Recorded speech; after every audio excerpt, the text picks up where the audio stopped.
Truist Park, is going to host the game. First time Atlanta will have it since 2000. And, of course, you can't have an all-star game without Shohei Ohtani being a part of it.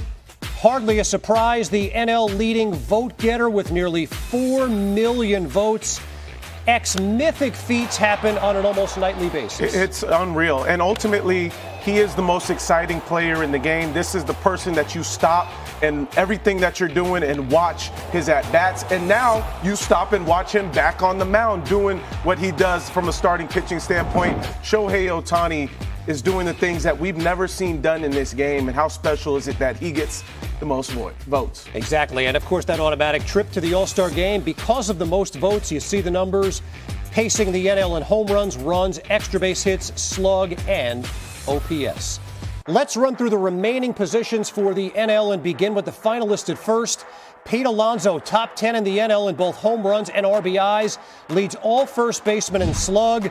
But the reigning World Series MVP is the choice here. Freddie Freeman's 9th All-Star game. He's the definition of consistency. And the fact that he's here doesn't surprise anybody once again, just because he's the heart and soul of this Dodgers team. From an offensive standpoint, he can go all over the field. He can hurt you. He can clip you with the home run. But he's one of the most consistent line drive hitters we've ever seen in this game. He gets his 5th career start, narrow margin over Pete Alonso. And how about Freeman returning to Atlanta? The finalists at second base are both among the best in the game. Ketel Marte and Tommy Edman. Edman, the NLCS MVP. A ton of good vibes and well wishes to Marte, who can celebrate tonight with his 2nd straight All-Star start, 3rd Midsummer Classic overall. Well deserved. One of the best hitters and defenders in our game. Remember, he was playing center field at one point, too. Just shows how athletic he is. I played with him in the Dominican. All he's done since I played with him going back to 2014 is get stronger on both sides of the plate. The power is real as a switch hitting second baseman. And you see a fairly decent margin in which Marte won. Arizona, one of those teams that's going to be very interesting to watch at the trade deadline. The shortstop position in the National League is just stupid. Ellie, Trey Turner, and C.J. Abrams aren't even finalists. Mookie Betts is a finalist. Francisco Lindor as well. And it'll be Lindor who makes his first career start. The first Met to start at short since Jose Reyes. We feel like we've been waiting for this, right? Like, how is he not started an All-Star game? But one of the reasons why this year is he got off to an amazing start. He's notoriously a slower starter, but the home runs came early. His ability to steal bases came early as well. And helping his team win in a major way early on in this season is the reason why he'll be holding down the shortstop position this year for the National League. 56-44, very, very close. You can't go wrong, obviously, with either of those guys or any of the 5 we mentioned, but it will be Lindor. An embarrassment of riches at third base. Eugenio Suarez slugging just shy of 900 with 25 homers, but he's not a finalist. Max Muncy is in incredible June, but he's not overtaking future Hall of Famer Manny Machado, an AL starter in 2016 and 18, an NL starter in 2022, and again this season. Well, again, he's got back to doing the run-producing things that we've seen him do, but he does it on both sides, right? Defensively, you just saw one of the plays that he made this season going down the line, but he's one of the ones that makes it so electric there at Petco Park by the way he swings the bat. He's a clutch hitter, and you mentioned the Hall of Fame track. He's a run producer, and he shows up every single night. Again, Muncy, a dynamite month of June, but it'll be Manny Machado starting at third base. Catcher in the National League comes down to 2 of the better bats at the position. Carson Kelly got off to the scalding start, and OPS just over 850. But Will Smith is the guy. Only Ohtani has a better WAR among Dodgers, and Smith has the highest on-base percentage on LA. It's unreal what he's done because of the overshadowing of Freddie Freeman, the Ohtanis, the Mookie Betts, but a 320 batting average. I know we don't talk about batting average anymore, but when we talk about consistency, that's a guy putting the ball in play and doing it with authority, an OPS plus of 167, a catcher that can swing the stick. And a decisive win over Carson Kelly. Let's bring in our great MLB insider, Jeff Passan, for the first time. Jeff, a very SoCal feel to the National League infield, except at shortstop, where it's a first for Francisco Lindor. And it's surprising that he has never been elected to start an all-star game, and frankly justified and warranted. This is a future Hall of Famer, Kevin, and a guy who I think really burst onto the national scene last year. He's been there. He's been to 5 all-star games before, but as a leader, as the heart of the New York Mets. And look, there are no wrong choices here. You could have gone with Ellie De La Cruz, with Mookie Betts, with Trey Turner. But I think that the image that people have of Francisco Lindor last year taking the Mets all the way to the National League Championship Series was indelible. And while there are others who might have better numbers this year, Lindor really has stamped his place in the game as one of the elite shortstops and one of the elite players, period. Jeff, I love how you highlight that. And I'm going to stick on the left side of the infield as well with Manny Machado and what we've seen with him throughout the course of his career. Max Muncy has done a great job, but Machado, once again, 32 years old, already has amassed 355 home runs. He's 6 hits shy of 2,000. And at 32, he can most likely get to 3,000. One of the few guys still playing the game that can do that. I love how he started well this year and has really put the Padres on his back, especially as Fernando Tatis has kind of taken a step back. Right. Yeah, and the thing I love most about Cal Raleigh, look, he hits from both sides of the plate. He's a platinum glove winning catcher. Like, he has everything you can want in a catcher. But beyond that, he plays almost every day behind the plate. And in a position that's as difficult, as much of a grind as catcher is on guys, for Cal Raleigh to say, I want to be back there, I want to be in this lineup, I want to lead this Mariners team to the promised land, I think says as much about him as anything else, guys. Honors with more than 4 million votes through Phase 1. No American League player had more than Aaron Judge, who automatically makes the cut. His first half includes the MLB lead, X in batting, total bases, on base, OPS, and WAR. When I think about Aaron Judge, I think about a man that is bigger almost than the game as far as size and stature, but also how good of a hitter he is, right? Like, it's not just from a slug standpoint. It's also, hey, let me pick and choose which pitch you're going to bring to me, and I'm going to do damage with it on the right side, left side of the field, straight back.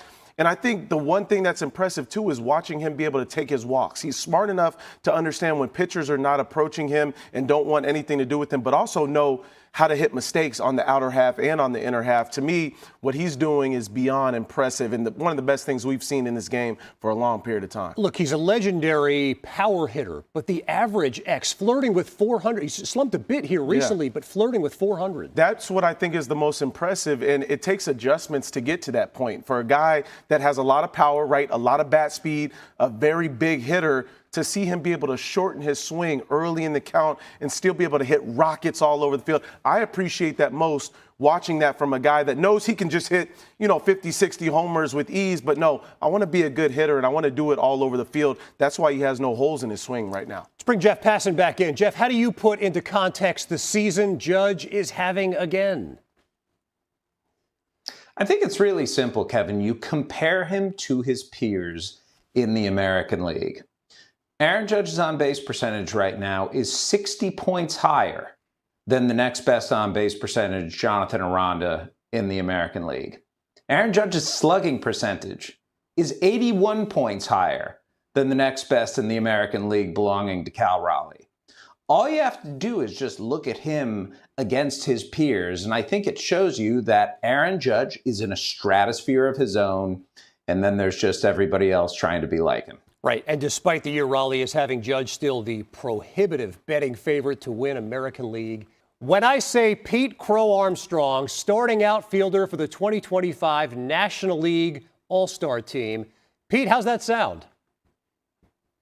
Sounds good. Yeah, it sounds good. Still processing a little bit, and I am overly grateful right now. So it's pretty cool. Pete, how'd you find out? Who's the first person you told, and what did you say? Well, actually, you guys are the first people I'm talking to about this, but we just had a great little team meeting in the clubhouse, and we got to do it last year with Shota, so getting to hear it be about Kyle, and then looking forward to the other potential all-stars that we got. That was that's definitely a highlight of the year so far for me, for sure. You played for one of the great high school baseball programs out there. You were a first-round pick. This success is not completely out of left field, but this has been a breakout season. When did you know that this was possible? I mean, I think what I've kind of surprised myself with is obviously the power production, but in this specific time span, pulling the ball in the air has been something I've worked on for my whole pro career, and we're really starting to make some good improvements here. But I think inherently I've always had enough confidence to produce a year like this, and I think the focus is just it just becomes continuing the year that I'm having, and being a part of a ball club that's playing in October and winning meaningful baseball games. Pete, do you have a favorite All-Star game memory that comes to mind? Yeah, I mean, I think the All-Star game that comes to mind is when Trout won the MVP. I just, it's hard not to love Mike Trout, especially growing up in Southern California and playing center field. He was a heck of a role model, and yeah, I mean, I definitely, the All-Star game was a time to watch, to watch and hang out with my friends and my family. We all love baseball, and no, it's super meaningful. And now you'll be that guy that young kids are watching in the All-Star game and looking up to themselves. And we look forward to seeing you in Atlanta, Pete, and we certainly look forward to seeing you against the Guardians here on ESPN tonight. Pete Crow-Armstrong, congratulations on an incredible achievement. Thank you so much. I really appreciate it. Think of that National League outfield: speed, power, athleticism, and man, Ronald Acuna back there in Atlanta. And to me, I think a lot about the tools, right? Those are athletic guys that do so many good things in the outfield, but also at bat. When I think about PCA, I think about what he just mentioned. It took years for him to learn how to get to the pull side with his power. And for players, a lot of times you defeat yourself, or you can get defeated knowing that something is not working when you're trying to change something up. For him, he just stuck with it, and his tools took over, and he was able to athletically get to a point in which he understood what he was doing. Now he's got 21 home runs, and he had 10 all of last year. It shows you that certain things click and they take time. And look, Jeff, things have been clicking for a long time for Kyle Tucker. He's so good, man.